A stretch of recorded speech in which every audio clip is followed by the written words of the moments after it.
অনেক স্ত্রী আছে বলে মা যদি আলাদা না হয় আমি এই বাড়িতে থাকবো না।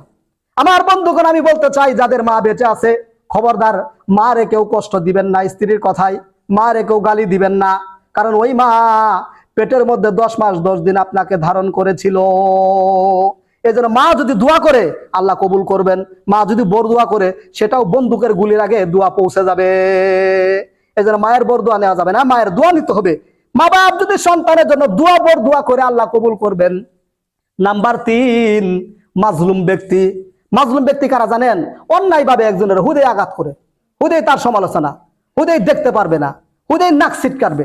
ওই ব্যক্তি মাজলুম। যারে টিটকারি দিতেছেন, যারা নিন্দা করতেছেন, যারা আঘাত দিতেছেন, যারা অন্যায় ভাবে রাস্তা বন্ধ করতেছি, সে ব্যক্তি মাজলুম। ওই মাজলুম ব্যক্তি লাঠিরও শক্তি নাই, জোরও নাই, তার টাকার অর্থের বল নাই। সে কি বলবে?